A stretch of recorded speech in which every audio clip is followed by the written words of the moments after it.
Hello. Hello. Hello. Sanjana sister नहीं आई है क्या? अरे वो रिकॉर्डिंग लगा दिया हूँ ना, तो अब स्टार्ट करो। हाँ तो आप स्टार्ट कीजिए ना, फिर मैं बताऊंगी। अंकिता सिस्टर को एक बार ही कांटेक्ट करना, हम्म। संजना को। संजना को एक बार ही फोन करना। आप कर लीजिए। आप करो ना। मेरे वाले में डार्क अच्छी नहीं है।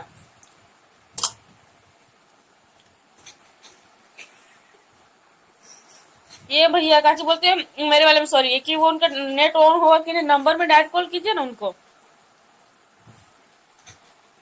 अच्छा। हेलो। मैं कह रहा था, हेलो, हाँ हाँ। हम दोनों ना स्टार्ट करते हैं ना, वो आ जाएंगी, ठीक है। हो हाँ, सके आप खाना कीजिए। वाना खा रही हूँ तभी वो, क्योंकि वो आई थी डिस्कशन में 5 बजे, आप तब नहीं आई थी ना, तो बोली थी आने के लिए, आएंगी वो। मैं ना बाहर गई थी इसलिए मैं नहीं है आ ना। पाई थी। हाँ। अच्छा, आप बाहर गई थी। हम्म। खाना खा रही हैं क्या अभी? हम्म। इसलिए तो स्टार्ट नहीं कर रही हूँ मैं, फिर मैं बोलना चालू करूंगी बंद नहीं होगी, इसलिए आप कीजिए। अच्छा, हाँ मेरे को पता है, क्योंकि तुम मौका नहीं देती हो बाद में। हम्म।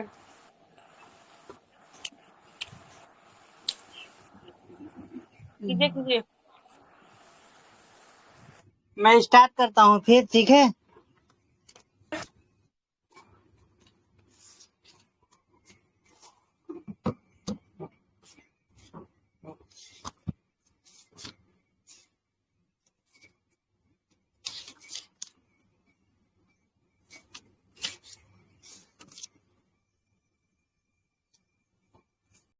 देखो, अलाउद्दीन के ना बाजार नियंत्रण तथा कृषि संबंधी नीति है ना, यही से पढ़ना है, ठीक है।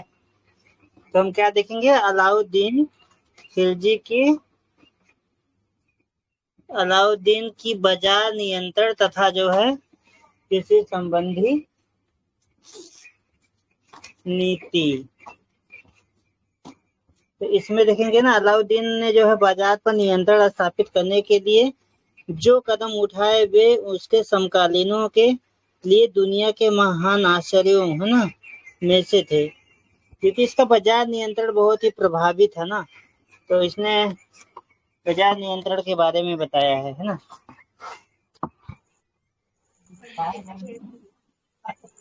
चित्तौड़ की लड़ाई से लौटने के बाद एक जारी किए गए कई आदेशों के जरिए अलाउद्दीन है ना ने खाद्यान्नों, शक्कर और रसोई तेल से लेकर सुई तक तथा आयात किए गए आयात किए कीमती वस्त्रों से लेकर घोड़े, मवेशी और गुलाम, लड़के लड़की तक की कीमतें तय कर दी।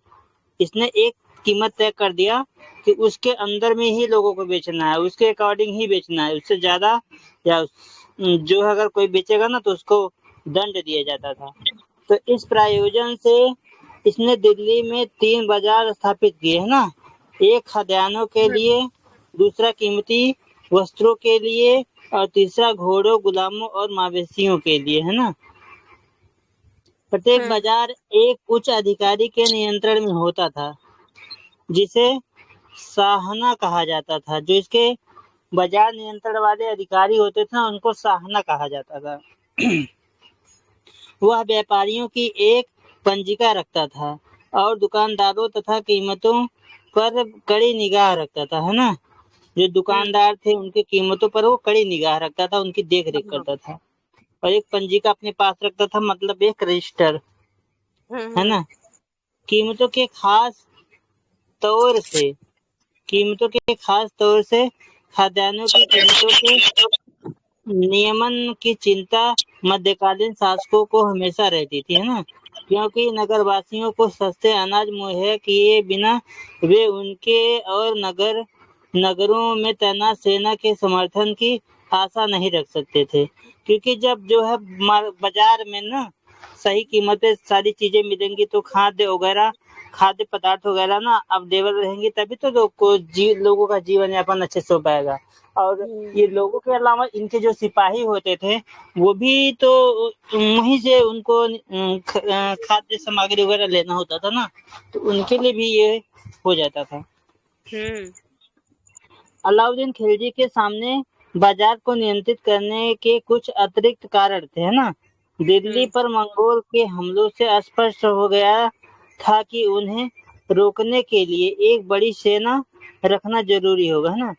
तो दिल्ली पर जो मंगोल ने आक्रमण किए थे ना, तो मंगोल से जो हमले से स्पष्ट हो गया था कि जो उनको अगर रोकना है तो हमें जो है ना एक बड़ी सेना का जरूरत होगा। तो अगर सेना का बड़ी जरूरत होगा तो उसको खाद्य वगैरह, खाद्य राशन सामग्री, रसद सामग्री इनको जरूरत होगी ना, और शस्त्र वगैरह भी चाहिए होगा, वस्त्र भी चाहिए होगा, तभी तो सेना इनकी मजबूत रहेगी, तभी तो जो है मंगोलों से जीत पाएंगे। तो इस वजह से ना ये जब बाजार पे नियंत्रण रखेंगे तो सारी वस्तुओं का जो रेट है उस पे भी नियंत्रण रहेगा, तो लोग आसानी से सारा कुछ हो जाएगा, है ना, इनके बजट में हो जाएगा।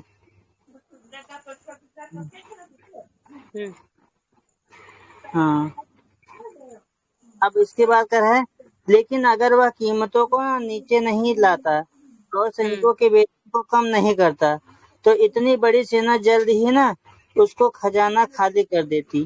क्योंकि जब सेना रहती तो सेना को खाने पीने का, चलने फिरने का, ओढ़ने सोने का सब कुछ व्यवस्था करना पड़ता। तो इस उद्देश्य की पूर्ति के लिए अलाउद्दीन ने अपने स्वभाव के अनुसार अपनी योजना को सम्यक रीति से क्रियान्वित करना शुरू किया। खाद्यान्नों की नियमित और सस्ती आपूर्ति सुनिश्चित करने के लिए उसने घोषणा की कि द्वार क्षेत्र अर्थात यमुना के निकट मेरठ से लेकर इलाहाबाद के निकट कड़ा की सीमा तक के, है ना, प्रदेश में भू राजस्व की अदायगी सीधे राज्य को की जाएगी, है ना, सीधे राज्य जो होंगे उनको किया जाएगा। इसका मतलब यह था कि इन प्रदेशों का कोई भी गांव किसी को एकता में नहीं दिया जा सकता, है ना, मतलब किसी को पर्सनली नहीं दिया जाएगा, ये ना सीधे जो है राज्य को देना होगा। भू राजस्व बढ़ा करके उपज के आधे हिस्से पर तय कर दिया गया, है ना, भू राजस्व को बढ़ा करके जैसे उपज जो होगा आधा वो ले लेगा, आधा किसान, है ना।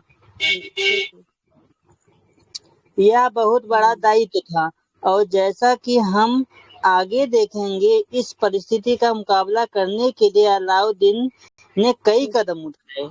इस परिस्थिति को निदान करने के लिए, इस परिस्थिति का मुकाबला करने के लिए उन्होंने कई कदम उठाए ना। तो चूंकि जो सुल्तान ने भू राजस्व बहुत बढ़ा दिया था और उसकी अदायगी नगद करने को कहा था, इसलिए किसानों को अपनी उपज बंजरों के हाथों सस्ती बेचनी पड़ रही थी ना। क्योंकि जो उसका उपज होता था किसानों को ना अपनी जो उपज था ना वो बंजारों के हाथों ना वो बेच देते थे। जो बंजारे होते थे ना उनको सस्ते में बंजारे ही किसको भैया बोला गया इसमें ना? बंजारे जो शब्द है ना भैया वो व्यापारी के लिए यूज किया गया है। हाँ, बंजारों, वही तो मैं बोलने ही चाहता रहा था कि जो बंजारे होते थे ना वो एक व्यापारी समूह होते थे, वो ना उनको वो दे देते थे, वो सस्ते रेट पे वो ले लेते थे। उधर बंजारे लोग ना इस सस्ते अनाज आदि को ना शहरों में पहुंचा देते थे, जहां दुकानदारों को उन्हें निश्चित कीमतों पर बेचना पड़ता था। अब वो वहां से पहुंचा देते थे मार्केट में, मेन मार्केट में पहुंचा देते थे, बड़े बड़े शहरों में, है ना। और जमाखोरी को रोकने के लिए सभी बंजारों के नाम पंजिका में दर्ज किए गए और उनके एजेंटों तथा परिजनों को नियमों के उल्लंघन के लिए सामूहिक रूप से जिम्मेदार बनाया गया। अगर कोई भी बंजारा कोई भी बंजारा जमाखोरी का काम किया ना तो उसको पंजिका में सब कुछ दर्ज होता था, उसके सामूहिक घर वालों सबका नाम उसमें होता था। अगर उल्लंघन होता था तो सारे लोग के ऊपर गाज गिरती थी। इससे भी आगे बढ़कर राज ने अपने भंडार स्थापित किए, है ना। जिन्हें अनाजों से भरा रखा जाता था। आपूर्ति में कमी आने पर इन भंडारों से अनाज जारी कर दिए जाते थे ना। अलाउद्दीन अपने को हमेशा हर बात से वाकिफ रखता था। ये तो बहुत ही मतलब अच्छा काम किए थे बाजार नियंत्रण इसका। बस सिर्फ ये भू राजस्व ज्यादा ले रहा था ना, तो बाकी सारा हम्म कुछ इसका हम्म ठीक है था, भंडार वगैरह, है ना। अब हम्म कोई दुकानदार ज्यादा कीमत लेता या माप तौल में गलत पैमानों का इस्तेमाल करता तो उसे कड़ी सजा दी जाती थी। वाह वाह। बरनी आज भी अगर ये हो जाता ना तो काहे को बहुत फायदा होता, लेकिन आज का सब नेटवर्क नेते खराब है, जिसका नेट खराब हम्म वही नेता है ना। बताता है कि अकाल के समय भी कीमतों में एक बहुत कम मूल्य का सिक्का होता है ना, बहुत कम मूल्य का सिक्का होता था ना। दाम या पाई की भी बढ़ोतरी नहीं होने दी जाती थी, है ना। मतलब बहुत कम दाम का एक सिक्का होता था, दाम या पाई उसको बोलते थे। उतना भी कोई नहीं बढ़ा सकता था। गेहूं 7.5 जीतल, है ना, प्रति हम्म मन होता था। और जो है जौ 4 जीतल प्रति मन होता था। मन तो आज भी चलता है, जीतल नहीं चलता शायद। मन आज भी चलता है, मन में ना 56 किलो होता है। एक मन बराबर 56 नहीं 52 किलो। एक 7 7 किलो में ना एक पसेरी होता है हमारे यहाँ। उसके बाद ना कह रहा है अच्छी किस्म का चावल 5 जीतल प्रति मन बिकता था ना। और हम्म बरनी ने लिखा है कि अनाज मंडी में कीमतों का अस्थायित्व इस युग का एक आश्चर्य था, है ना, जो इस हम्म युग का आश्चर्य माना जाता था उसको। और घोड़ों की कीमतों का नियंत्रण सुल्तान के लिए खास महत्व रखता था, क्योंकि सेना के लिए उचित कीमतों पर अच्छी नस्ल के घोड़े की आपूर्ति के बिना सेना की कुशलता कायम नहीं रखी जा सकती थी, है ना। क्योंकि हाँ? बताइए बताइए आगे। हाँ, क्योंकि जो सेना था तो उनको सेना को चलने के लिए अब जो कुशल हैं वो अच्छे, उनको घोड़ा चाहिए घुड़सवारी करने के लिए, ताकि जो है कहीं भी सेना जो है अगर जा रही है युद्ध वगैरह पे तो जल्दी पहुंचे। तो इस वजह से ना उस पर भी नियंत्रण लगाना जरूरी था, तो अलाउद्दीन खिलजी ने उस पर भी नियंत्रण लगाया अच्छे से। और देखा जाता है आगे, गुजरात विजय के कारण अच्छी नस्ल के घोड़े की आपूर्ति में सुधार हुआ, क्योंकि गुजरात वगैरह की तरफ से ही ना ट्रेड के माध्यम से, व्यापार के माध्यम से घोड़े आते थे। इराक उराक बहुत विदेशी घोड़े भी आते थे, है ना। अच्छी नस्ल के घोड़े केवल राज्य को ही बेचे जा सकते थे, है ना। जो अच्छी नस्ल के घोड़े होते थे वो अंदर बाहर नहीं बेचा जाता था, वो उस राज्य में ही बेचे जा सकते थे। हम्म अलाउद्दीन ने अव्वल दर्जे के घोड़े की कीमत 100 से 120 टका तय की, जबकि टका नहीं सेना के टंका है काम वो। हाँ? टंका है टंका। उसी को टका बोलते थे ना। टंका, ठीक है, टंका तय की, है ना। जबकि सेना के काम न आने वाले टट्टू की कीमत 22 से 25 टंका होता था, रखी गई थी। मतलब जो हम्म बढ़िया घोड़े थे वो 100 से 120 रुपए थे, और जो खच्चर टाइप के होते थे ना उनका हम्म वही 22 से 25 टंका होता था। मवेशी और गुलामों की कीमतों का नियमन कड़ाई से किया जाता था। बर्नी ने उनकी कीमतें क्या लिखी है इसने, तफसील से बताई है ना।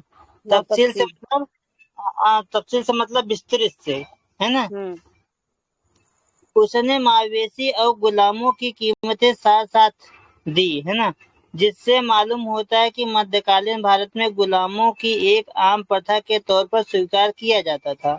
दूसरी वस्तुएं, खास कर 20 कीमती कपड़ों, है ना, और सुगंधियों आदि की कीमतें सुल्तान के लिए महत्वपूर्ण नहीं थी।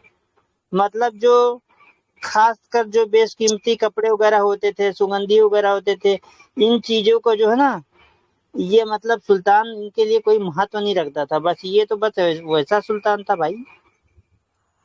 बस राज्य इसको बढ़ाना और राज्य करने का मतलब था, मेरे को लग रहा है। लेकिन उनकी कीमतें भी निर्धारित की गई, है ना? जिसका कारण शायद यह था कि इन चीज़ों की ऊँची कीमतों का प्रभाव दूसरी चीज़ों की कीमतों पर पड़ता हो या हो सकता है यह काम अमीरों को खुश करने के लिए किया गया हो, है ना? हमें ऐसी जानकारी मिलती है कि देश के विभिन्न भागों से नफीस किस्म के कपड़े दिल्ली लाने के लिए मुल्तानी व्यापारियों को भारी रकम पेशागी दी जाती थी। मतलब कह रहा है इसमें कि जो है ना ऊँची कीमतों का जो प्रभाव मतलब दूसरी चीज़ों पे ना पड़े, है ना? ऊँची क्योंकि जो मतलब ऊँची कीमतों पर अगर कोई मतलब कोई कीमत मान लो कोई चीज़ ये जो है ऊँची कीमत पे बिक रहा है। अब अगर दूसरी चीज़ को जो कीमत है ना उसपे उसका प्रभाव पड़ता था। इस वजह से जैसे मान लो अगर संजना अनाज बेच रही हैं और मैं अगर कुछ और बेच रहा हूँ, मैं वस्त्र बेच रहा हूँ। अब अगर मेरा कीमत हाई रहेगा और संजना कितना भी मेहनत करे, कुछ भी करे लेकिन उसके अनाज का कीमत वही रहने वाला है। तो संजना क्या करेंगी ज़्यादा प्रॉफिट नहीं होगा तो बाद में वो काम बंद छोड़ कर के ये दूसरा काम ये वाला वस्त्र वाला काम चालू कर देंगी। तो इस वजह से ना इन दोनों की कीमत को जो है ये सहेज के ही रखता था कि मतलब ज़्यादा वो ना हो, हम्म। है ना? हाँ। और इसके बाद कह रहा है कि जो व्यापारी को ना भारी रकम में जो है पेशागी दी जाती थी। जो व्यापारी होते थे उनको कि दिल्ली के लिए जो ना मुल्तानी व्यापारियों को जो मुल्तान से आते थे व्यापारी उनको ना भारी पेशागी दी जाती थी कि मतलब वो अच्छी-अच्छी चीज़ें वहाँ से लाएँ। देश के विभिन्न भागों से ना नफीस किस्म के कपड़े ये सब जो है वो ना ले आते थे बाहर से। तो फलता जो है ना दिल्ली उच्चतम कोट के कपड़ों का सबसे बड़ा बाजार बन गया, है ना? इन कपड़ों की कीमतें निश्चित रहती थी और सभी स्थानों के व्यापारियों इनकी खरीद बिक्री के लिए दिल्ली पहुंचते थे, हम्म। है ना? क्योंकि दिल्ली बड़ा बाजार बन के उभरा था। आज भी दिल्ली में बहुत बड़े-बड़े मतलब मार्केट लगते हैं। यहाँ सस्ते दामों में ना खरीदे इन उत्तम कोटि के कपड़ों को वे अन्यत्र भारी दामों पर बेचते थे, है ना? पर जो उच्चतम कोट के कपड़ों को ना वो अन्यत्र भारी दामों पे बेचते थे। मतलब जो यहाँ के जो कपड़े थे उच्चतम क्वालिटी के वो कहीं और पे मतलब ना भारी दाम पे बेच देते थे ये लोग दूसरी जगह। अब भू राजस्व नगद वसूल किए जाने से अलाउद्दीन को अपने सिपाहियों को नगद वेतन देने में सुविधा हुई। मतलब भू राजस्व अगर जब नगद मिलने लगा तो जो है अलाउद्दीन खिलजी जी थे जो इनके जो सिपाही थे जो इनके सेना थी ना उसको जो है नगद जो वेतन दे रहे थे ना उससे में जो इनको सुविधा हो गई क्योंकि इधर मिला उधर दे दिए, है ना? नगद वेतन देने वाला वह इस सल्तनत का पहला सुल्तान था, है ना? नगद वेतन देता था और उसके समय में घुड़सवार सैनिक को प्रतिवर्ष 238 टंके या जो है माहवारी लगभग जो है 20 हमारी टंके। लगभग मतलब महीने का ना मतलब 20 टंके दिए जाते थे। हाँ, अच्छा आगे बताओ।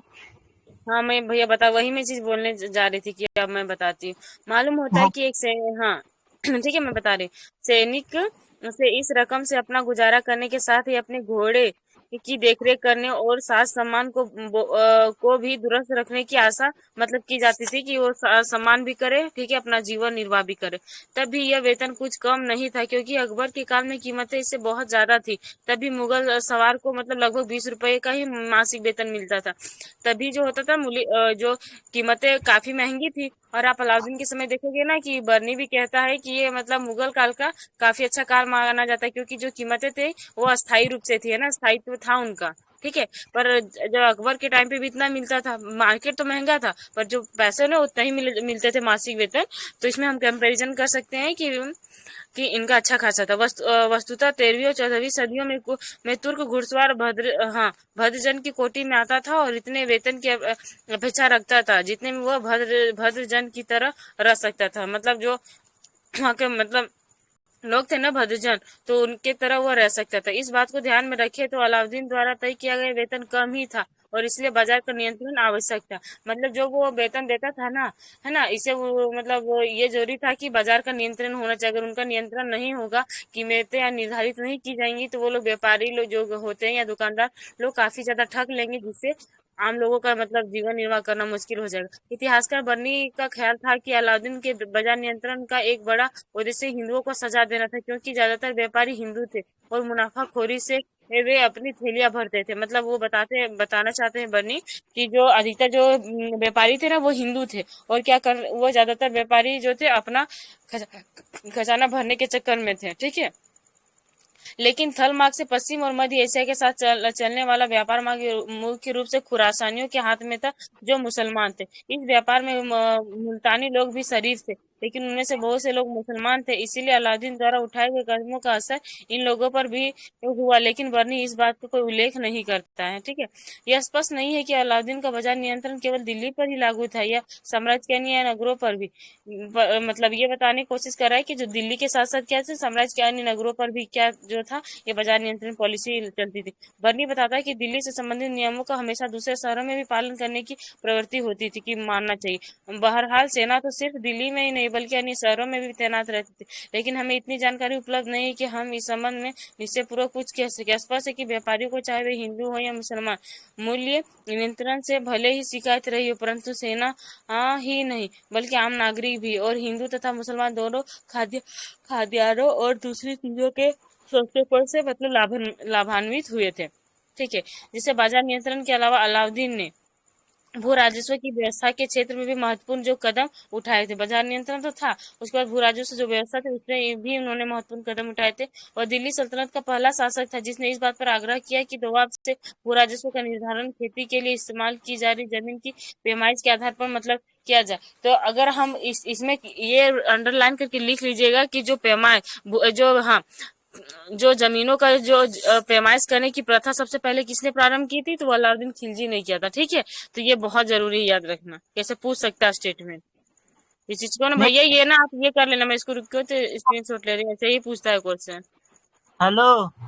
हाँ मुगल काल में ये है, लेकिन प्राचीन काल में मौर्य काल से ही ये काम में होती थी, कड़ी में वो लोग नापते थे। हाँ, तो दिल्ली सल्तनत का ही मैं बोले, दिल्ली सल्तनत का जो पहला शासक है ना, वो मतलब जो पहले जमीन की जो पैमाइश करने का जो प्रारंभ अलाउद्दीन खिलजी किया था। ऐसे पूछ सकता है क्या ये मोहम्मद बिन तुगलक किया था, ये फिरोज शाह तुगलक भी ना भैया जमीन से रिलेटेड चाहे बहुत सारा वो सुधार बहुत ज्यादा किए थे, तो फंसा देते हैं ऐसे ऑप्शन में देख के, रेफरेंस से ही हाँ। नाम दे देगा आपको। हाँ। इसका मतलब यह था कि गांव के शक्तिशाली और धनाढ़ी लोग जो अमीर लोग थे अपने सिर के राजस्व का बोझ दूसरों के लिए के सिर नहीं डाल सकते थे, मतलब दूसरे पे। अलाउद्दीन चाहता था कि खुद और मुकदम, भैया ये याद रखे, खुद और मुकदम और चौधरी कौन होते थे, कि जाने वाले उस क्षेत्र के जमींदार उसी तरह कर दे जिस तरह दूसरे लोग देते। मतलब ये चाहते थे ना कि इसी तरह कर दे जो दूसरे तरह के जो जमींदार। तो हम उसमें पूछ सकते हैं खुद मुकदम जो चौधरी थे वो कौन थे, एक जो जमींदार टाइप में थे जो कर राजस्व वसूली करने का काम करते थे। ये पूछ सकता है ये दिल्ली सल्तनत में। ठीक है, हम्म। और इस प्रकार उन्हें दूसरों की तरह दुधारू गाय भैंसों और घरों पर कर देना होता था। वे जो तरह तरह के गैर कानूनी महसूल वसूल करते थे उन्हें छोड़ना होता था। महसूल मतलब कर। बर्नी की लाछनी भाषा में कहे तो खुद और मुकदम जिन जरपों से सजे घोड़ों पर अब वे नहीं चढ़ सकते थे और ना ही पान की गिलोरियां चबा सकते थे। वे इतने गरीब हो गए कि उनकी पत्नियों को मुसलमानों के घर जाकर काम करना पड़ता था, ऐसा मतलब बताया जा रहा है, बर्नी ने कहा है। कहे तो खुद और जो मुकदम होते थे उनकी स्थिति कैसी हो गई थी। ठीक है, हम्म। अरे सिंटेक्स में दीदू, ना, एक संजना मिनट एक सिस्टर मिनट भी आई है। एक मिनट।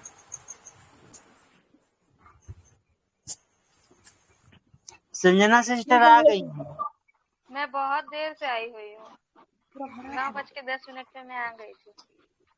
अच्छा। अब उसे एक मिनट में बता रहा हूँ।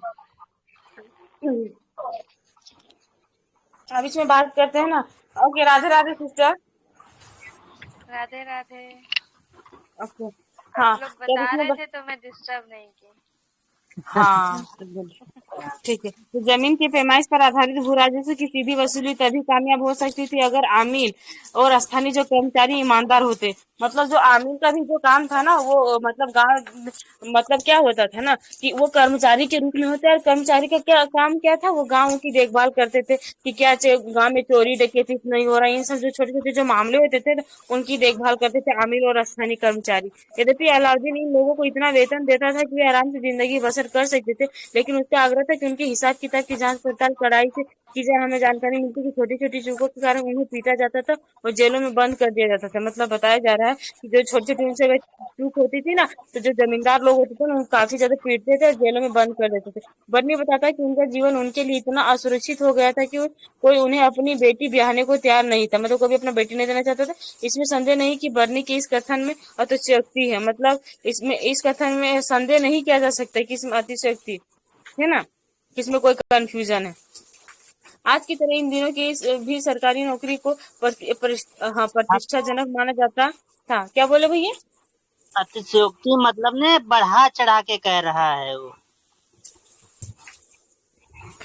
इस कथन में अतिशयोक्ति है, मतलब अतिशयोक्ति मतलब बढ़ा चढ़ा के कहना होता है। हाँ हाँ, जैसे जो अच्छा चीज संभव नहीं है उसकी भी कल्पना करना। हाँ अच्छा, हाँ, तो वो नहीं संदेह नहीं कि अतिशयोक्ति बनी के अलंकार शरीर होता है, वही है ये।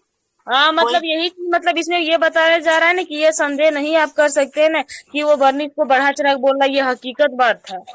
हाँ मतलब कि संदेह का उसमें मतलब कोई यही है। अतिशयोक्ति नहीं है। मतलब कि इनके अतिशयोक्ति देखो मतलब भी तो वही भाई सिस्टर की, मैं भी तो वही चीज बता रही थी। सेंटेंस मेरा ही बोलने का मतलब यही था कि ये मतलब जो बर्नी है ये बता रहा है कि इसमें आप संदेह नहीं कीजिए अतिशयोक्ति कि वो कोई चीज हम्म गलत बात बता रहा है। अतिशयोक्ति मतलब आप उसकी क्या बोलते हैं, वो चीज की आप क्या किस इधर से आप ये करोगे आलोचना, है ना, तो वही चीज। हाँ जैसे कोई बड़ी बड़ी डींगे नहीं मारता, तो वो हाँ बढ़ा चढ़ा के बात बताता है। तो कुछ बात वो हाँ झूठ बोल रहा है, कुछ बात तो सही बोल रहा है। तो अतिशयोक्ति हाँ मतलब ना लोग शंका करने लगते हैं उसमें। हम्म हम्म। उसके बाद आज की तरह इन दिनों भी सरकारी नौकरी को प्रतिष्ठाजनक माना जाता था, और जो लोग चाहे वे हिंदू हो या मुसलमान सरकारी ओहदों पर काम कर रहे थे उन्हें वैवाहिक संबंधों के लिए सिर आंखों पर लिया जाता था, मतलब उन्हें इज्जत की नजर से देखा जाता था। बर्नी कुछ इस ढंग से लिखता है कि मानव उपयुक्त कार्य कदम सिर्फ हिंदुओं को लक्ष्य बनाकर उठाए गए थे, तथापि यह स्पष्ट है कि ये कदम मुख्य रूप से गांवों के सुविधा प्राप्त वर्गों के खिलाफ उठाए गए थे।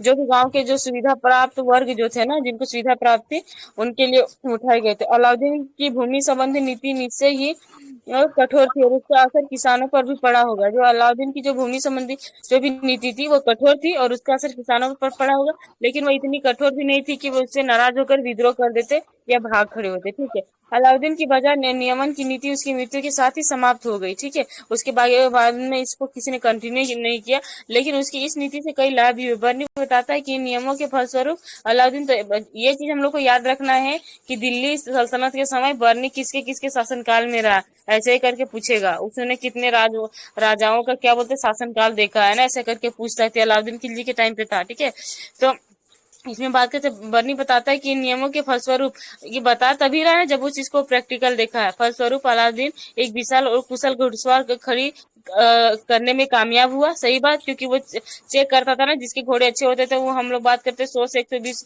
टन के दिया करता था। ठीक है, उसके बाद जिसकी बदौलत वो आगे होने वाले मंगोल हमलों को भारी क्षति पहुंचाकर नाकाम कर सका। मतलब अगर वो ज्यादा क्षति पहुंचाते ना मंगोल लोग, तो उन्होंने क्या किया कि ये कर दिया कि पहले चेक करके, तो घोड़े जब युद्ध लड़ने गए, तो डेफिनेटली सी बात है कि मजबूत घोड़े गए तो जीत हमारी होगी, इसलिए उन्होंने छटनी कर दिया। ठीक है, उसके बाद सरकारों ने सिंधु नदी के पार खदेड़ दिया, मतलब भगा दिया। अलाउद्दीन द्वारा किए गए भू राजस्व संबंधी सुधारों से ग्रामीण क्षेत्रों के साथ शासन के निकटतम संबंधों की शुरुआत हुई। उसकी कुछ युक्तियों को उसके उत्तराधिकारियों ने जारी रखा, मतलब कुछ नियमों को, और बाद में वे शेरशाह और अकबर के भूमि सुधारों का आधार बनी। जो बाद में शेरशाह और अकबर ने भूमि सुधार संबंधी सुधार किया ना, तो उसका आधार ये चीज बन गया। अब हम आ जाएंगे मोहम्मद बिन तुगलक के प्रयोग। ठीक है, अलाउद्दीन के बाद मोहम्मद बिन तुगलक। हाँ, मोहम्मद बिन तुगलक किधर चला गया? कैसा आवाज आ रहा है उनकी तरफ? ओ सिस्टर, वो सिंटेक्स में ज्यादा पानी भर गया था ना, तो पानी गिर रहा है इसीलिए। अच्छा, इधर चला जाएगा मोहम्मद बिन तुगलक ना। हाँ, अब हाँ, मोहम्मद बिन तुगलक के प्रयोग के बारे में बताया जा रहा है कि अलाउद्दीन के बाद मोहम्मद बिन तुगलक, हाँ, 1324 से 1351 तक इसका टाइम पीरियड रहा मोहम्मद बिन तुगलक का, ठीक है। को एक ऐसे शासक के रूप में सबसे अधिक याद किया जाता है जिसने कई साहसपूर्ण प्रयोग किए और कृषि में गहरी रुचि का उन्होंने परिचय भी दिया, और काफी ज्यादा पढ़े लिखे भी थे मोहम्मद बिन तुगलक। कुछ मायनों में मोहम्मद बिन तुगलक अपने युग का सबसे उल्लेखनीय शासक था, है ना। कुछ मायने ऐसे बताते हैं, कुछ नियम सिद्धांत दिए गए कि मोहम्मद बिन तुगलक था जो अपने शासनकाल का सबसे मतलब प्रमुख शासक थे अपने धर्म। हाँ हमारा जो फेवरेट शासक यही था, मोहम्मद बिन तुगलक। हाँ, यही एकदम अच्छा, है सही। निकिता का फेवरेट। अच्छा, तुम इसी को बोलती हो पगला पगला। हाँ, तो बहुत तुगलक का मस्त है। मतलब होता है पागल। हाँ, तुगलक का मतलब ही होता है पागल। अच्छा, हाँ हाँ। सच आप में? कभी देखना मूवी में डायलॉग नहीं बोलते हैं कि आप तुगलक हो गया, तो अच्छा, मतलब पागल। पागल। तो उसने धर्म और दर्शन का गहरा अध्ययन किया था, क्योंकि बहुत ज्यादा पढ़े लिखे थे मोहम्मद बिन तुगलक, और वो बहुत हाँ, बहुत ही विवेचनात्मक बुद्धि और खुले दिमाग वाला व्यक्ति था। उसका संलाप न केवल मुसलमान व्यक्ति था, उसका संलाप न केवल मुसलमान रहस्यवादियों से चलता था, बल्कि हिंदू योगियों तथा जिन पर जीना प्रभा सूरी जैसे जैन, ये जैन मुनि थे, है ना। तो पूछ सकते हैं ये कौन थे, जैन मुनि, मतलब जैन धर्म से रिलेटेड थे, जिन प्रभा सूरी से भी चलता था, मतलब ये सभी धर्मों के लिए इनका जो द्वार खुला था, ठीक है। यह बात बहुत से रूढ़िवादी उलमा पसंद नहीं करते थे, जो उलेमा होते थे ना, उलमा लिखते हैं यहाँ पे, उसको रूढ़िवादी पसंद नहीं। उलेमा मतलब जो होता है ना, इस्लाम धर्म का जो धर्म गुरु होता है उसी को हम उलेमा कहते हैं, जो धार्मिक सिद्धांत देता है, ठीक है, उसी को उलेमा बोला जाता है। और उसे बुद्धिवादी अर्थात ऐसा व्यक्ति कहते थे जो धार्मिक विचारों को श्रद्धा भाव से स्वीकार नहीं करता था। मतलब देखिए, वो ना, मतलब ऐसा बोला जाता था उलेमाओं के द्वारा कि जो भी इस्लाम धर्म में जो भी धार्मिक विचार दिए गए ना, उसको आप श्रद्धा पूर्वक स्वीकार करो, मगर उसमें कमी उनको नजर आता था ना, उसमें भी वो आलोचना कर देते थे कि ये ऐसे कैसे, ये ऐसे होना चाहिए, है ना।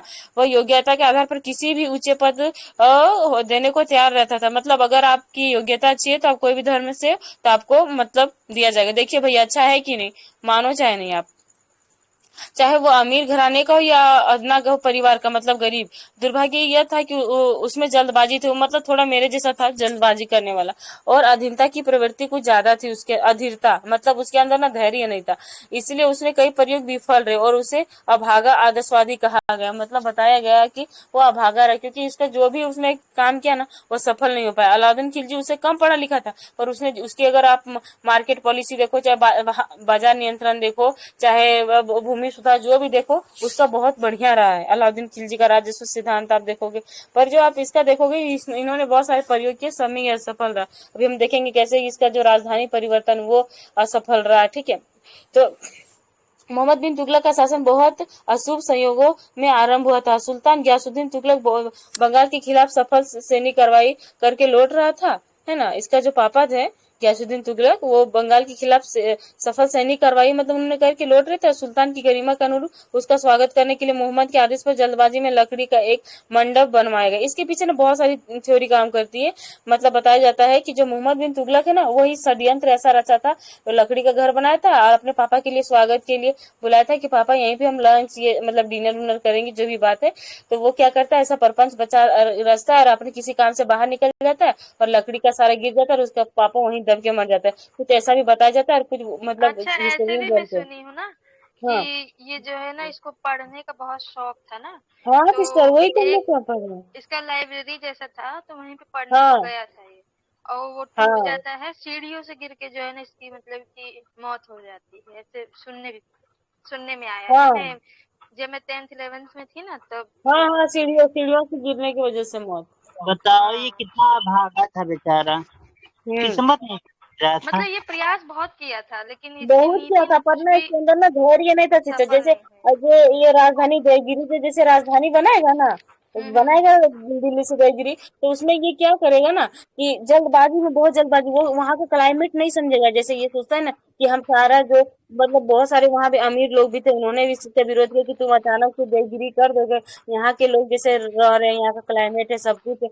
वहां नहीं मिल पाएगा, लोग सरवाइव कर पाएंगे कि नहीं, तुम सोचो पहले, उसके विचार विमर्श को। पर ये ज्यादा सोचता नहीं था, धैर्य क्षमता नहीं था, मतलब दूरदर्शी हाँ शासक नहीं था, मतलब सोचता अच्छा था, पर वो चीज का नहीं सोचता था ना कि प्रैक्टिकल जमीनी स्तर पर वो काम हो पाएगा कि नहीं। एक होता है ना, हम अच्छा सोचते हैं पर वो प्रैक्टिकल है कि नहीं जमीनी स्तर पे, ये नहीं सोच पाता था मोहम्मद बिन हाँ, तुगलक, जैसे ठीक है। कोई सोच ले 20 घंटा पढ़ना है, भाई जमीनी स्तर हाँ, पे वो पॉसिबल नहीं है वो ना। तो अच्छा तो सोच पहले रहे हैं कि 20 घंटा तो अच्छे के लिए सोच रहे हैं, पर वो जमीनी स्तर पर वो पॉसिबल है, नहीं पॉसिबल। तो वो तो जब स्टार्ट एक तक दिन तो पढ़ लेगा, दूसरा दिन पढ़ पाएगा, नहीं पढ़ पाएगा, है ना। नहीं, वही बात है, हाँ वही तो वो वही बात अजमाता इसमें। नहीं था ना। जैसे ही हाँ प्लान जब उसका कैंसिल हो जाता था, फिर दूसरा नीति ले आता था, फिर हाँ, तीसरा ले तुरंत आता तुरंत। था। सफल हो चाहे तो ना हो, कोई मतलब नहीं है, लेके आ जाता था। अच्छा, हाँ तो मतलब वही मैं बता रही हूँ कि उसके बाद जब हाँ युद्ध कि में ना, हाँ मतलब लकड़ी का एक मंडप बनवाता थी, मतलब बनवाए गए, और जब युद्ध में छीने गए हाथियों का प्रदर्शन किया जा रहा था, तभी जल्दबाजी में खड़ा किया गया वो मंडप गिर गया और सुल्तान जो है मारा गया, गयासुद्दीन तुगलक। इससे तरह तरह की अफवाहें उठी, यह कि मोहम्मद तुगलक ने अपने पिता की हत्या की योजना बनाई। वही बात मैं कर रही थी ना, कि बहुत लोग हिस्टोरियन कहते हैं कि नहीं, वो जानबूझ के अपने पापा की मतलब मृत्यु वो करवाया है ना, ऐसा बनवाया ही जान के लकड़ी का महल, ताकि उसके पापा चले जाए और उसका जो मतलब जो संपत्ति है ना, और वो सुल्तान बन पाए। और यह कि यह अल्लाह का कहर था, और यह कि सुल्तान को दिल्ली के संत निजामुद्दीन औलिया का अपमान करने का फल मिला। मतलब जो सुल्तान जो था ना, क्या बोलते गयासुद्दीन तुगलक है ना, वो क्या किया था, जो निजामुद्दीन औलिया जो थे ना उस समय सूफी संत, उसका उन्होंने मतलब अपमान इस मामले में नहीं किया था। तो वो ना गयासुद्दीन तुगलक ना निजामुद्दीन औलिया से मतलब मिलना चाहते थे, तो ना गयासुद्दीन तुगलक क्या, तो वो क्या बोला मतलब मिलना चाहते थे, वो ना उसको खोजने निकल गए थे, निजामुद्दीन औलिया से मिलना चाहते थे ये गयासुद्दीन तुगलक। तो क्या बोला था, अभी दिल्ली कोसों दूर, ऐसे करके कुछ उन्होंने स्टेटमेंट दिया था, ये निजामुद्दीन औलिया का ये स्टेटमेंट है, वो गयासुद्दीन तुगलक के लिए बोला था कि दिल्ली अभी दूरस्थ, हाँ दिल्ली अभी दूरस्थ, मतलब तुमको दिल्ली पहुंचने में दूरस्थ है। तो बहुत लोग कहते हैं ना कि ये जो निजामुद्दीन औलिया का ना बहुत बड़ा भक्त था, कौन, मोहम्मद बिन तुगलक, क्योंकि वो उसके शरण में हमेशा जाता था। बहुत लोग बोलते थे ना, हिस्टोरियन का मानना है कि जो ये जब उसको लगा ना निजामुद्दीन औलिया को, है ना, कि मतलब ये मोहम्मद बिन तुगलक तो पढ़ने लिखने वाला है, इसको तो हम अपने मतलब बताएंगे, समझ जाएगा। निजामुद्दीन औलिया को उसके पापा के साथ बनता नहीं था गयासुद्दीन तुगलक के साथ। तो क्या किया ना, उन लोग हिस्टोरियन बोलते हैं कि गयासुद्दीन मतलब मोहम्मद बिन तुगलक और औलिया साहब जो थे ना, दोनों मिलके ऐसा परपंच रचे, और उसको बोला, मतलब औलिया साहब बोले कि आप लकड़ी का मंडप बना, ताकि लोगों को भी संदेह नहीं होगा, आपके पापा भी चले जाएंगे, और उसके बाद आपको मैं अच्छे अच्छे रणनीति बताऊंगी, और आप शासन करोगे, और दिल्ली पे मतलब अच्छा प्रभुत्व जमा पाओगे। ऐसी ऐसी बातें मतलब कही जाती हैं, ठीक है। क्योंकि मैं हिस्ट्री को इसको पढ़ी थी ना सिस्टर, तो बहुत सारे मतलब अच्छे अच्छे राइटर्स का मैं पढ़ी थी, तो मेरे को याद आ रहा है कि हिस्टोरियन जो बड़े बड़े हैं ना, उनके ये थे थॉट्स, ठीक है। हम्म। ओके, तो अब मैं आगे बढ़ती हूँ कि मतलब ये बोला ना कि संत निजामुद्दीन औलिया का अपमान का फल मिला, मतलब ये चीज अपनी हाँ गद्दीन सीनी के शीघ्र बाद मोहम्मद तुगलक ने जो सबसे विवादास्पद कदम उठाया हुआ था, राजधानी का दिल्ली से देवगिरी को तथाकथित हस्तांतरण करना। वो दिल्ली से क्या करेगा, देवगिरी, ये तो देवगिरी लिख दिया मगर देवगिरी होगा, को तथाकथित मतलब हस्तांतरण कर दिया। जैसे दिल्ली राजधानी थी, उसको देवगिरी बता दिया, क्या देवगिरी इसकी राजधानी होगी। और देवगिरी किधर पड़ रहा है, उधर महाराष्ट्र तरफ पड़ रहा है, नीचे तरफ पड़ेगा, ठीक है। आप वहां से शासन करो। आप सेंट्रल देखिए, दिल्ली सेंट्रल में था, हर तरफ क्या किया था, ऐसा थोड़ी अभी का जो भारत है उसमें का जो पाकिस्तान, ये सब का जो सब जो एरिया था, सब किस में आता था, सब हमारे इंडिया में आता था, ये सेंट्रल में पड़ जाता था दिल्ली, ठीक है ना। तो ये चीज मतलब बोला जा रहा था, ठीक है। उसके बाद इसमें हम बात करें, जैसे कि हम देख चुके हैं, देवगिरी दक्षिण भारत में तुर्क शासन के पारदेशिक विस्तार का एक आधार बन गया था। मतलब इसको ऐसा लगता था ना कि जो वहां अगर हम चल जाएंगे देवगिरी में अपनी राजधानी बताएंगे, वहां की जमीन क्या है, बहुत ज्यादा फर्टिलाइज है, वहां पे हम ज्यादा ज्यादा खेती कर पाएंगे, और हम मतलब ये अपने फायदे के लिए सोचता था, जनता के लिए भले के लिए सोचता था कि जनता का भी अच्छे से भरण पोषण हो पाए। पर वो ना दूरगामी नहीं होके नहीं सोच पाता था कि इसका क्या होगा कॉन्सिक्वेंसेस। अब इसमें हम बात कर सकते हैं कि ये खुद मोहम्मद बिन तुगलक ने शहजादे के तौर पर वहां अपने जीवन के कई वर्ष बिताए। पूरे दक्षिण भारत को दिल्ली के प्रत्यक्ष नियंत्रण में लाने के प्रयत्नों के फलस्वरूप गंभीर राजनीतिक कठिनाइयां खड़ी हो गई थी। मतलब उसका एक ये मोटिव भी था ना कि दक्षिण भारत में अगर हम अपनी राजधानी स्थापित कर ले, क्योंकि जो विद्रोह दक्षिण भारत के लोग उसमें चाहते नहीं थे कि हम उसका मतलब भारत का पार्ट है, ठीक है, वो मानते ही नहीं थे इस चीज को। तो सोचे कि अगर दक्षिण तरफ चले जाएंगे, वहां हम रूल करेंगे तो सारा का सारा चीज है ना हमारा हो जाएगा।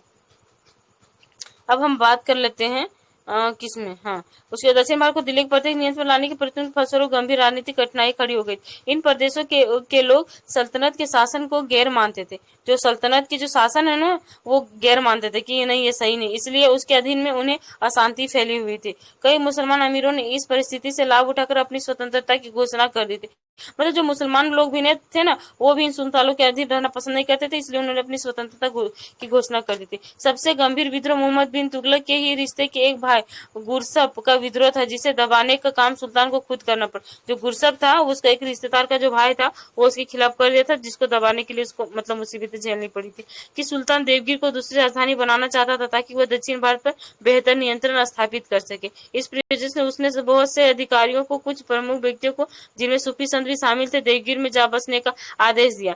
मतलब अब देखना, इनके लिए ना एक बहुत अच्छा स्टेटमेंट आगे बताया जाएगा, किसमें मतलब उन्होंने क्या कहा कि जो भी अधिकारी सूफी संत है ना, उनको बोला कि जाओ वहां पे, आप वहां पे बस जाओ, उनको जाने का आदेश दे दिया। और देवगिरी का नया नाम उसने दौलताबाद रखा। उसके बाद बाकी की आबादी को दिल्ली से दौलताबाद ले जाने की कोई कोशिश नहीं की। मतलब सब सूफी संत जो थे ना, बड़े बड़े अधिकारी, उनको भेज दिया, पर जो गरीब जनता थी उनके लिए नहीं। और सुल्तान की गैर हाजिरी में भी दिल्ली का एक विशाल और घना आबाद नगर बनी रही, ठीक है। और जब सुल्तान देवगिरी में था तभी सिक्के दिल्ली में ही ढाले जाते थे। मतलब जो देवगिरी में था ना, तभी जो सिक्के जो ढाले जाते थे, वो दिल्ली से ही ढाले जाते थे, मतलब बनाए जाते थे। ये दिल्ली के महत्व के जारी रहने का प्रमाण था कि दिल्ली का अभी भी महत्व। देखिए इसमें फोटो में दिया गया दौलताबाद किले का एक दृश्य, कैसा मतलब किला था। उसके बाद वैसे तो सुल्तान ने दिल्ली से दौलताबाद तक एक सड़क भी बनवा दी थी, जिस पर यात्रियों की सहूलियत के लिए जगह जगह सरायें बनवा दी गई थी। सराय मतलब बैठने की जगह। लेकिन दिल्ली से दौलताबाद की दूरी 1500 किलोमीटर से भी अधिक थी। यात्रा की कठिनाई और गर्मी से बहुत से लोगों की मृत्यु हो गई। मतलब देखिए, दक्षिण भारत हमेशा गर्म प्रदेश रहा, और इस टाइम उसका जो पापा मरे थे ना, ऐसा बोला जाता है कि मान के उसके पापा, बहुत लोग बोलते हैं झोपड़ी जो गिर गया था, तो उसमें लोगों का ये संकोच है ना कि तभी तो क्या बोलते, बारिश वारिश कुछ होता नहीं था। मान के अगर बारिश वारिश कुछ नहीं होता था तो गर्मी जून जुलाई के महीना में मतलब उसके पापा डेथ किए थे। तो बोले कि ये उनका रचा हुआ परपंच ही है, क्योंकि उस टाइम ना आंधी तूफान आता है ना बरसात आता है, और ये गर्मी का टाइम ही था जब ये राजधानी परिवर्तन कराता है ना, तो क्या करवाता है कि जो भी यात्री थे ना, गर्मी की वजह से मर जाते। जो लोग दौलताबाद पहुंचे, उनमें से अधिकांश घर की याद से परेशान थे। अब इतना दूर चल गए तो याद तो आएगा, क्योंकि उनमें से कुछ लोग पीढ़ियों से दिल्ली में निवास करे थे, बहुत सारी पीढ़ियों से, और उसे ही अपना घर मानते थे, इसलिए लोगों में काफी असंतोष था। 2 साल बाद ही मोहम्मद तुगलक ने दौलताबाद छोड़ने का फैसला ले लिया, जिसका मुख्य कारण था कि उसे शीघ्र ही पता चल गया कि जिस प्रकार वह दिल्ली से दक्षिण भारत पर नियंत्रण नहीं रख सकता, उसी प्रकार दौलताबाद से उत्तर भारत को काबू नहीं रख सकता। मतलब वो सोचा ना कि अगर हम दौलताबाद चले जाएंगे, ठीक है, तो वहां से हम पूरे भारत को कंट्रोल कर लेंगे, पर वो स्थिति वैसे नहीं बन पा रही थी। जिस प्रकार वो दिल्ली में था, तब दक्षिण भारत को नहीं कंट्रोल कर पा रहे थे, दक्षिण भारत में आया तब वो दिल्ली को नहीं कर पाता। यद्यपि देवगिर की दूसरी राजधानी बनाने का प्रयत्न विफल हो गया, मतलब ये सफल नहीं रहा, तथापि आगे चलकर लोगों का यह देशांतरण कई तरह से लाभदायक सिद्ध हुआ। संचार में सुधार करने से उत्तर और दक्षिण भारत एक दूसरे के निकट हो गए। मतलब संचार में सुधार किया उन्होंने, तो उत्तर दक्षिण भारत निकट हो गए। दौलताबाद जाने वाले बहुत से लोग, जिनमें धर्म कर्म में लीन पीर ओलिये भी शामिल होते थे, वहीं बस गए। ये बल्कि कल्लानौर पर भी कब्जा कर लिया, और कुछ समय तक उसका वर्चस्व सिंध के पार पेशावर तक कायम रहा। यही बात मतलब ये बता रहा।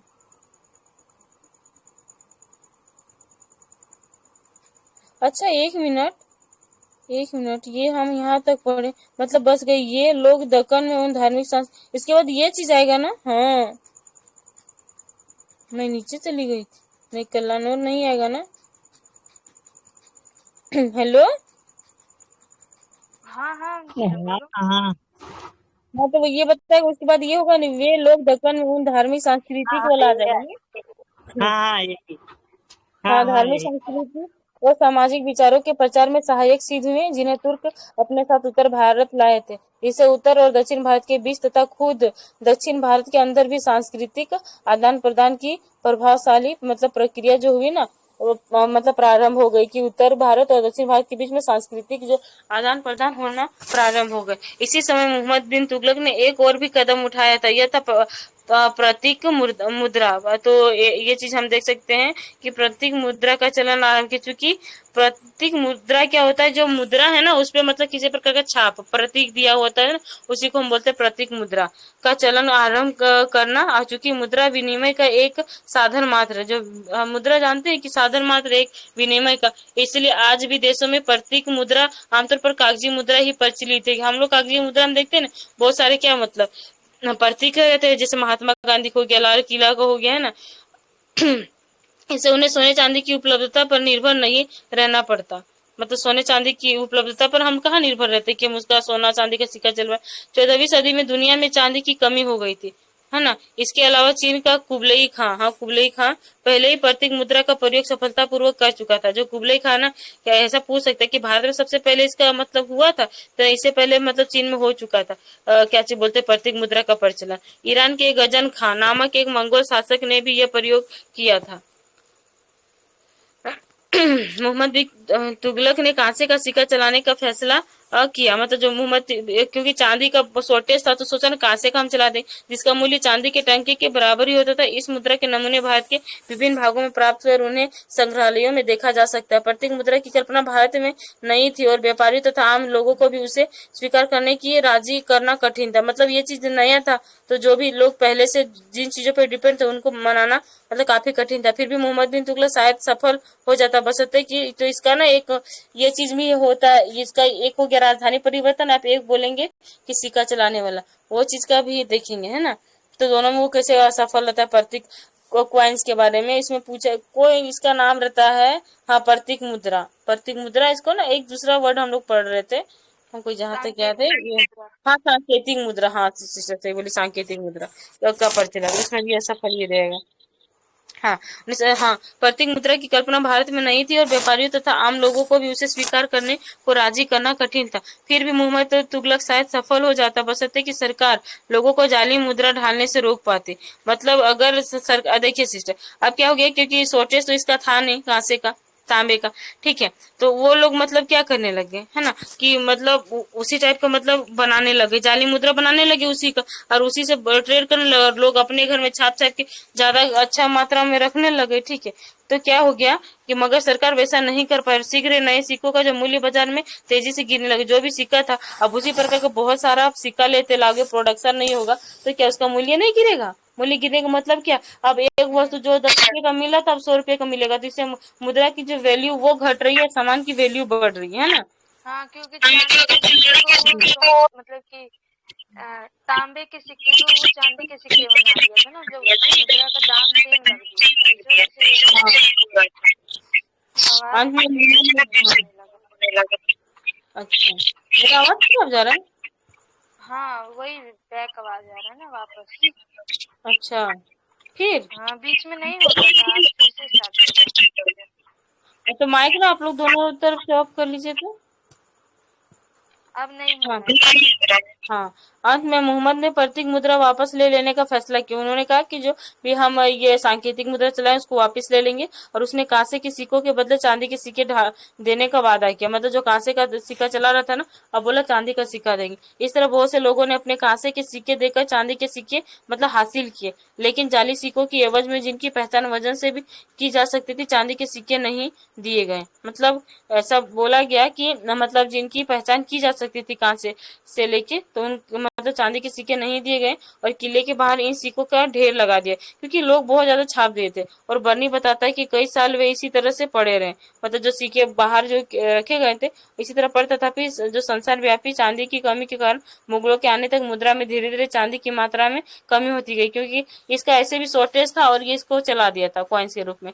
इन दो प्रयोगों की विफलता से सुल्तान की प्रतिष्ठा को आँच आई, और साथ ही धन की बर्बादी, ये भी धन की सिर्फ बर्बादी हुआ ना, जितना वो छापा कहाँ से का मुद्रा, ठीक है, फिर उसका जाली मुद्रा चला, है ना, तो उसमें बर्बादी हुआ, फिर उसका ढेर लगा दिया गया, तो क्या फायदा हुआ? तो छापने उपने में जो कॉस्ट लगा वो सब गया ना बेकार का। उसके उसके बाद हम देख सकते हैं, सॉरी गाइस, और साथ ही धन की बर्बादी हुई, लेकिन सरकार इस झटके से जल्दी ही संभल गई। मोरक्को के यात्री इब्न बतूता, जो कि 1333 ईस्वी में दिल्ली आया था, इन दोनों प्रयोगों का कोई हानिकारक प्रभाव देखने को नहीं, उन्होंने कहा कि इसका कोई हानिकारक प्रभाव नहीं देखने को नहीं मिला। उसके बाद इन सब ने बहुत अधिक गंभीर समस्या सीमाओं की सुरक्षा की थी। अब देखो, मतलब अगर आप बात करो कि सीमा की सुरक्षा, क्योंकि गयासुद्दीन जो तुगलक था वो आया था तो ज्यादा काम करके गया नहीं था।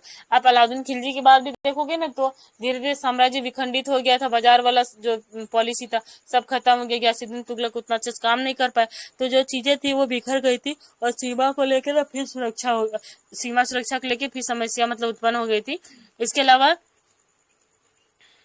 प्रशासन, खासतौर से राजस्व प्रशासन और अमीरों से अपने संबंधों को लेकर जो थे, सुल्तान को बड़ी समस्या का सामना करना पड़ा। जो अमीर के साथ जो संबंध, क्योंकि अमीर इस बात से रुष्ट थे ना कि इसने जो है अपने पापा की मृत्यु करवा दी। और जो अलाउद्दीन खिलजी था वो अपने समय में क्या करता है, जो अमीर जो था और जो बड़े तबके के लोग थे, अधिकारी लोग को अपने तरफ खींचने के लिए, सेना को खींचने के लिए पूरा धन सोना चांदी का दे देता है, ठीक है, जेवर दे देता है, ठीक है, वो लोग खुश हो जाते हैं सोना चांदी पाके, पर ये ऐसा कुछ नहीं करता मोहम्मद बिन तुगलक, क्योंकि पढ़ा लिखा रहता है, कहते हैं पैसा दे के क्या करेंगे। तो अमीरों के साथ इसके जो संबंध थे उतने अच्छे नहीं थे, और उनसे उनको लड़ना झगड़ना पड़ा। पीछे के एक विभाग में हम पंजाब में मंगोल सत्ता के कर्मिक प्रसार से दिल्ली सल्तनत के लिए उत्पन्न गंभीर खतरों और दिल्ली पर मंगोलों के हमलों की चर्चा कर चुके। यद्यपि आंतरिक कलह के कारण अब मंगोल कमजोर पड़ चुके थे, तथापि वे अभी इतने शक्तिशाली थे कि पंजाब और दिल्ली के आसपास के क्षेत्रों को मतलब यहाँ की आंतरिक स्थिति इतनी खराब थी कि उसको देख के उन्हीं लोग को कोई होता नहीं, आप देखिए दूसरे को डिप्रेशन में देख के लगेगा कि उसको हम क्या अपना प्रॉब्लम बताएं, खुद डिप्रेशन में चले जाओगे, तो वही चीज उसके साथ हो गया। मोहम्मद बिन तुगलक के शासन के प्रारंभिक वर्षों के दौरान तर्मसरीन के नेतृत्व में मंगोल सहसा सिंध पर उमड़ आए, और उनका एक दल जो है दिल्ली से 65 किलोमीटर दूर मेरठ तक पहुंच गया। झेलम के निकट एक लड़ाई में मोहम्मद बिन तुगलक न केवल मंगोलों को परास्त कर दिया, है ना, बल्कि कलानौर पर भी कब्जा कर लिया, और कुछ समय तक उसका वर्चस्व सिंध के पेशावर तक मतलब क्या हुआ, जो कायम रहा। इससे जाहिर हो गया कि अब दिल्ली का सुल्तान मुगलों के खिलाफ आक्रामक रुख अपना सकता है। मतलब अगर कोई भी मुगल, मतलब जो दिल्ली का जो सुल्तान है ना, मुगलों के खिलाफ अगर कोई भी मुगल आक्रमण तभी धीरे धीरे होने लग गए, अगर कोई करेगा तो उसके लिए हम आक्रामक रुख अपनाएंगे। और देवगिरी से लौटकर सुल्तान ने गजनी और अफगानिस्तान पर कब्जा करने के लिए एक विशाल सेना तैयार की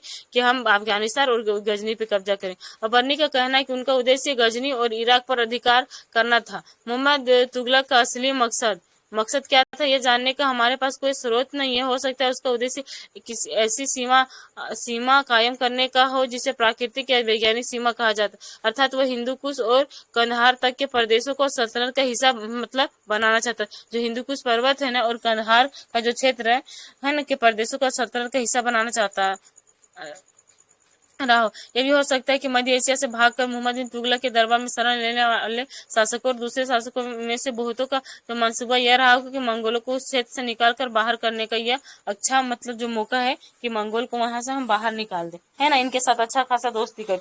लेकिन साल भर बाद और प्रतीक मुद्रा का चलन आरंभ करने के प्रयत्न की विफलता के उपरांत नए तौर पर खड़ी की गई सेना की छुट्टी कर दी गई। मतलब जो भी सेना थी ना उनके, देखो क्योंकि इतना ज्यादा नुकसान हो गया था तो इतना सेना रखेंगे तो उसका भरपाई भी तो करना पड़ेगा, इसलिए उनको उससे छुट्टी दे दिया गया था।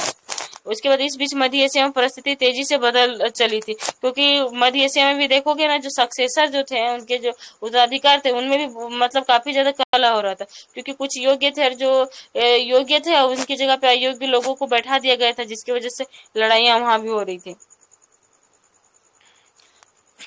उसके बाद हम देखते हैं कि कालांतर से तैमूर ने अपनी देखरेख में पूरे क्षेत्र को फिर एक सूत्र में बांध दिया था और भारत के लिए एक नया खतरा उपस्थित कर दिया था।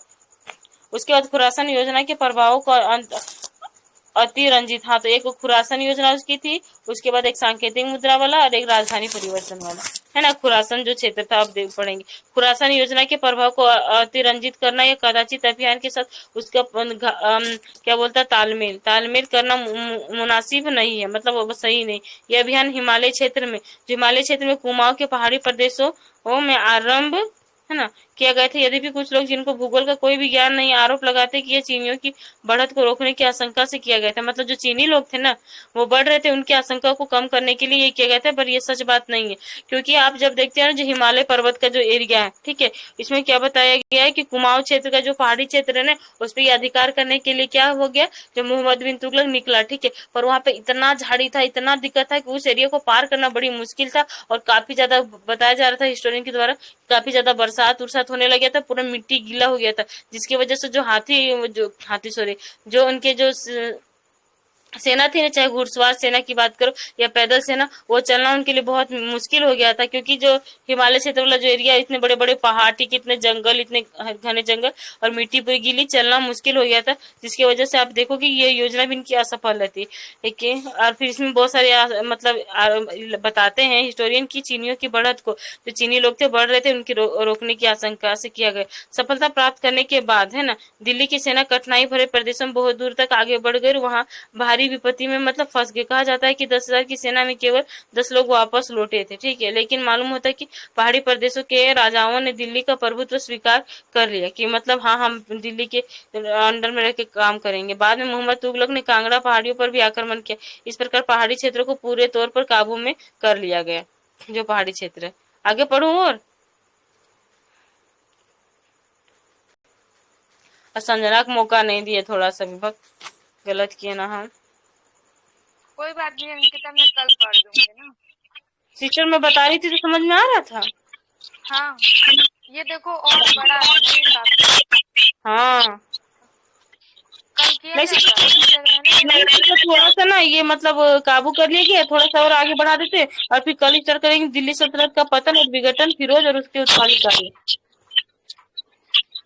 हाँ ठीक है, चलो कर लेते हैं।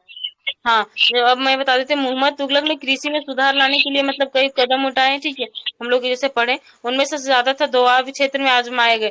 जो दोआब का जो क्षेत्र था ना, बंगाल वाला जो क्षेत्र आप पढ़ेंगे, ठीक है, वो काफी ज्यादा उपजाऊ था ना। दोआब क्षेत्र को लेके आप हमेशा देखोगे हिस्ट्री में कि बहुत ज्यादा ये हुआ है, लड़ाई झगड़ा, है ना। क्षेत्र में आजमाई, जो गंगा नदी वाला जो क्षेत्र है ना सिस्टर, वही उसी को दोआब क्षेत्र उसके बाद जैसे हाँ, बंगाल हो गया, मध्य प्रदेश, यूपी, जो गंगा मैदान का जो बहती है गंगा नदी, उसके अगल बगल का जो क्षेत्र है उसको दोआब क्षेत्र कहता है, वो ज्यादा उपजाऊ होती थी। उसमें हम बात करते हैं, मोहम्मद तुगलक अलाउद्दीन की खुतों और मुकदमों के किसानों की अवस्था में पहुंचा देने की नीति को ठीक नहीं मानता था। वो कहता था, जो मोहम्मद तुगलक के अलाउद्दीन जो था, वो खुद जो मुकदम जो चौधरी लोग होते थे, कि किसानों की जो अवस्था में पहुंचा देने की, मतलब उनकी स्थिति बहुत खराब हो गई थी ना, उसको ठीक नहीं मानता था कि उनके वो लोग इतना मतलब गांव को देखभाल करते हैं और उनकी स्थिति एक मतलब किसान जैसी है, तो क्या है उनका जिंदगी। लेकिन राजस्व में वराज के लिए पर्याप्त हिस्सा अवश्य चाहता था, लेकिन इसके लिए जिन कदमों की हिमायत की कि वे भविष्य में बहुत काम के साबित हुए, लेकिन खुद उसके शासनकाल में बुरी तरह नाकामयाब रहे। कि उन्होंने सोचा था कि हम अच्छा करेंगे, पर वो नाकामयाब कहना कठिन है कि इन कदमों के विफल होने के कारण गलत योजना थी या अनुभवीन हमलों का अंजाम देने का गलत तरीका था। मतलब ऐसा कहा जा सकता है कि विफल होने के कारण ये मतलब गलत उसकी योजना है, वो गलत थी, जिसने या समय का गलत आप बता सकते हो, या वो अनुभवीन था, मतलब उतना समझ नहीं पाया चीजों को और उसने बस योजनाएं चला दिया। कुछ समय नहीं हुआ, इतना नुकसान हो गया, राजधानी परिवर्तन किया, तुरंत देखोगे सांकेतिक मुद्रा चला देगा, फिर देखोगे वो क्षेत्र में कुमाऊं वाले जो क्षेत्र उधर ये कर देगा, फिर आप देखोगे दोआब वाले क्षेत्र में। तो इस टाइप से करके ना, ये समय नहीं लिया, बस तुरंत तुरंत करता चला गया और उसका जो राजकोष जो ना घाटा में चल गया। उसके बाद आप देखते हैं, मोहम्मद तुगलक के शासनकाल में बिल्कुल आराम से गंगा के जवाब, अच्छा इसमें कहा, हाँ, कठिन विफलों के कारण गलत योजना थी, हाँ ये तो हो गया। मोहम्मद तुगलक के शासनकाल में बिल्कुल आरंभ में ही गंगा के दबाव में किसानों का एक गंभीर विद्रोह हुआ। किसान गांव छोड़कर भाग गए और मोहम्मद तुगलक ने उन्हें पकड़ने और सजा देने के लिए एक कड़ी कार्रवाइयां की। यद्यपि अलाउद्दीन के शासनकाल की तरह उपज में राज्य का हिस्सा आधारित रहा, तथापि इस हिस्से का परिणाम जो था वास्तविक उपज के आधार पर नहीं, संदेह होता है। उन्हें कड़ी कड़ी सजा देने की प्रवृत्ति से विद्रोह का रुझान और भी प्रबल हुआ। इस प्रकार जहां मोहम्मद तुगलक का शासन का दिल्ली सल्तनत के चरमोत्कर्ष का काल था, वहीं वह उसके विघटन की प्रक्रिया का आरंभ का दौर भी यही साबित हुआ। मतलब बताया जाता है, जिस प्रकार इसने बहुत अच्छे से अपने क्या बोलते हैं चरमोत्कर्ष पर पहुंचा दिया था, है ना, मोहम्मद बिन तुगलक स्टार्टिंग में देखो अच्छा था और इसको जो साम्राज्य मिला था इसको ये संभाल नहीं पाया, तो दोनों स्थिति इसके लिए सुटेबल बैठती, क्योंकि हेलो। इस प्रकार से पता चला था। हाँ। अरे वो छोड़ दिया, बल्कि ये लिखा है ना, आधार पर नहीं था उस पर लिखा है, बल्कि मनमाने तौर पर निर्धारित किए जाने लगा। उपज का अंदाजा हम्म। पैसे लगाने के लिए ना कीमतों की आंतरिक रूप से निर्धारित की गई है ना, यहाँ से। हम्म। हम्म। तो आपका हो गया डिस्कशन, मजा आया।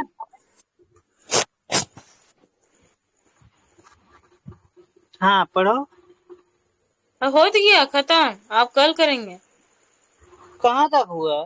नहीं अभी रह गया है अंकिता। हाँ, हाँ रह गया है अभी। मैं तो पीडीएफ बंद कर दी। हे तुम भगवान। ना आधा छोड़ दी हो अंकिता। अच्छा रुकिए, मैं देखी नहीं होगी सिस्टर, आगे मैं बढ़ गई होगी, रुकिए रुकिए रुकिए। अच्छा आप करो तो आप ही, मैं पीडीएफ मेरा बंद हो गया, फिर से खोलना पड़ेगा। करो हाँ इसमें कहा है ना, तो। जो है आधार पर नहीं, उस पर ना कहा बल्कि मनमाने तौर पर निर्धारित किए जाने लगा। उपज का अंदाजा पैसे में लगाने के लिए कीमतें भी अवास्तविक है अंकिता ना एक बार म्यूट रूप करो। से निर्धारित की गई। मतलब जो उपज का जो अंदाजा ना वो पैसे में लगाना मतलब ठीक नहीं होगा। लगाने के हम्म। लिए जो ना कीमतें जो है अवास्तविक रूप से निर्धारित की गई थी ना। और कह हम्म। रहा है कि इसी दौरान अकाल का 6 साल का एक लंबा दौर चला है ना, जिसने जो है प्रदेश को तबाह कर दिया। क्योंकि उस टाइम में ना लगभग 6 साल तक जो है अकाल पड़ने लगा। तो जो प्रदेश में जो लोग रहते हैं ना वो तबाह हो गए, लोग परेशान हो गए। तो पशुओं और बीजों के लिए तथा कुएं खोदने के लिए ऋण सुलभ करा कर राहत देने की कोशिश की गई इस समय, है ना। और उसके बाद लेकिन काफी देर से दिल्ली में इतने लोगों की मौत हुई कि वातावरण दूषित हो गया।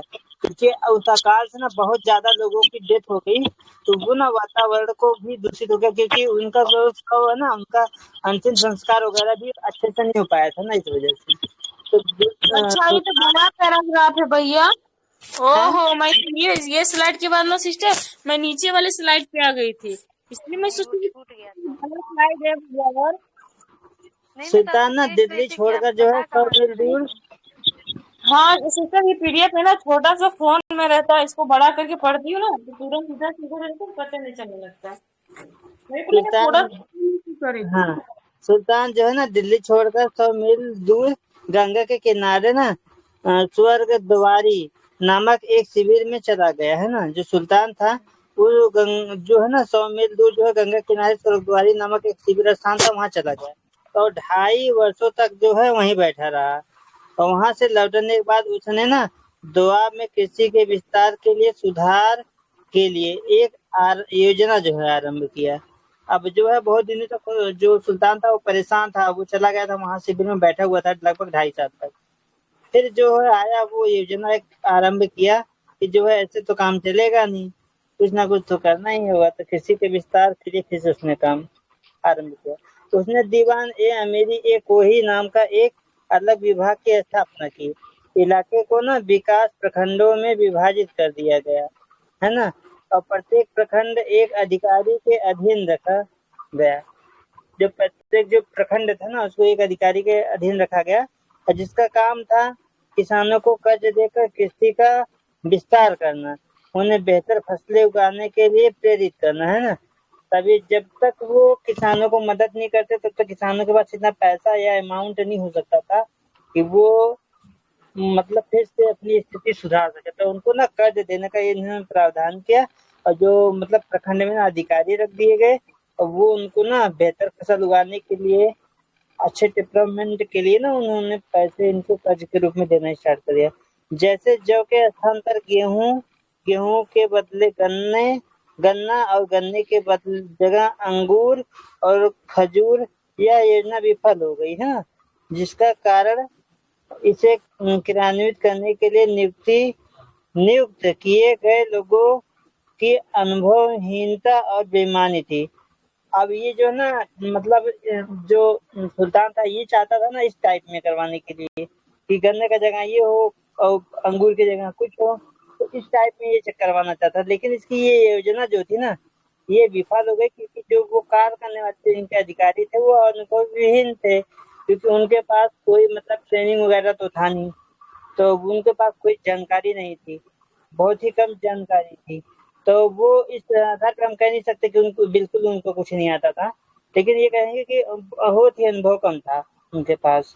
और जो है वो बेईमानी भी काफ़ी हद तक, क्योंकि जो पैसों का आवंटन वगैरह करते थे, वो देते थे, उसमें भी वो ना कुछ ना कुछ हिस्सा उसका रख ही लेते होंगे, बेईमानी करते थे। उन्होंने अपने निजी इस्तेमाल के लिए उस पैसे का दुरुपयोग किया, देखो आगे लिखा भी है ना भाई। उसके बाद परियोजना के लिए ऋणों के तौर पर दी गई भारी रकमों की वसूली नहीं हो पाई, मतलब ऋणों तौर पर जो है ना, जो भारी रकम को जो वसूली नहीं हो पाई, क्योंकि जो उन्होंने पैसे दिए उसकी वसूली नहीं कर पाए अच्छे से। सबके सौभाग्य से इसी बीच मोहम्मद तुगलक की मृत्यु हो गई और फिरोज ने सभी कर्ज माफ कर दिए, है ना। जो कर्ज लिए थे सभी लोग, सबका कर्जा माफ कर दिया, क्योंकि यही प्रचार कर रहा था कि जब हमारी सरकार आएगी तो कर्जा माफ कर देंगे मोदी जी की तरह, है ना। लेकिन जो है मोहम्मद तुगलक द्वारा कृषि के विस्तार और सुधार के लिए परिवर्तित नीति समाप्त हो गई। और मोहम्मद तुगलक का जो कृषि नीति विस्तार चल रहा था ना, सुधार कार्यक्रम, परिवर्तित नीति, वो ना समाप्त कर दी गई, है ना। उसे जो है फिरोज ने अपनाया और आगे चलकर अकबर ने तो और भी जोरदार ढंग से उसकी नीति का अनुसरण किया, है ना। अब कह रहा है कि उससे फिर जो है ना फिरोज जो फिरोज तुगलक था ना, उसने अपनाया, और जो है ना बाद में जो है अकबर ने उसे और ढंग से मतलब वो तो तरीके से अच्छे से उसने इसको आगे बढ़ाया।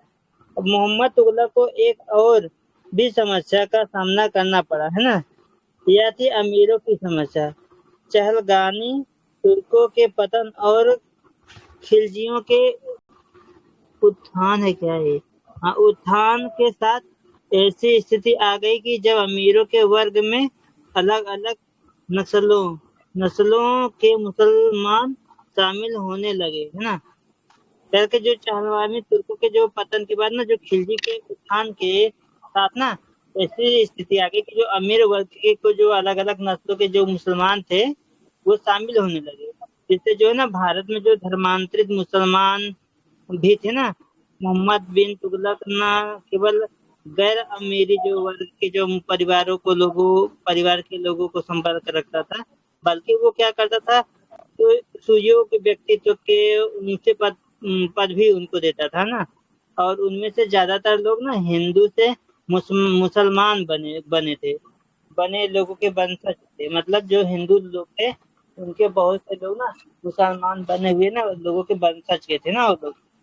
और हालांकि इसमें कुछ हिंदू भी शामिल थे, ऐसा मानने का कोई कारण नहीं है कि ये लोग शिक्षित थे या अपने काम में कुछ कम कुशल। जो लोग पहले से पदासीन थे वे चूंकि पुराने और अमीर परिवार के थे ना, जो पुराने पहले लोग थे जो पदासीन थे, मतलब जो पद ग्रहण किए थे उनको, हाँ, उनके परिवारों के मतलब थे, वो सब बताया जा रहा है। इसलिए यह जो है ना बात उन्हें सख्त नागवार गुजरती थी, तो ये बातें जो है उनको नागवार गुजरती थी। मोहम्मद तुगलक की निंदा करने में इतिहासकार बर्नी ने भी इस बात को ना मुख्य मुद्दा बनाया है, बर्नी ने भी इसको मुख्य मुद्दा बनाया है। सच तो यह है कि जो मोहम्मद तुगलक ना वो विदेशियों को भी जो उसके दरबार में बड़ी तादाद में पहुंचते थे, अमीरों के वर्ग में स्थान दे देता था। जो मतलब जो विदेशी वगैरह आते थे मुसलमान, उनको भी इनके यहाँ वो दे देता था, आसानी से दे देता था, उनको वर्ग में ना स्थान दे देता था, अमीरों के वर्ग में।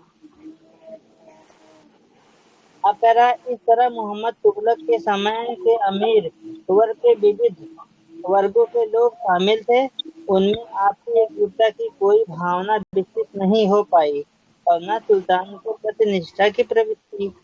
उल्टे साम्राज्य के फैलाव ने विद्रोह, बगावत और के लिए और सत्ता के स्वतंत्र क्षेत्र कायम करने का प्रयत्न करने के लिए अनुकूल अवसर प्रदान किया, है ना। अरे कि जैसे आपसी एकजुटता थी और कोई भावना विकसित नहीं हो पाई ना इनमें, तो जो सुल्तान के प्रति जो है निष्ठा की प्रवृत्ति या उल्टे जो है ना साम्राज्य के विस्तृत फैलाव में जो है विद्रोह और बगावत के जो है सत्ता की जो स्वतंत्र करने का जो प्रयत्न करने के लिए ना अनुकूल अवसर प्रदान किए थे इसने।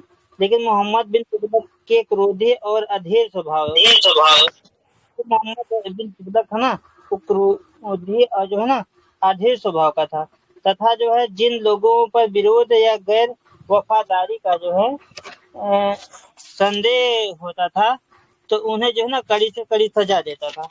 मतलब मोहम्मद बिन तुगलक के जो क्रोधी और अधीर स्वभाव तथा जो जिन लोगों पर जो विरोध या गैर वफादारी का जो मतलब संदेह होता था उसको कड़ी से कड़ी सजा देता था देने का जो प्रवृत्ति से ना उसको विद्रोह और रुझान और भी जो है ना प्रबल उसका हो गया था। और इस प्रकार जो है हाँ जो है ना मोहम्मद तुगलक का शासनकाल जो है दिल्ली सल्तनत के चरमोत्कर्ष का काल था।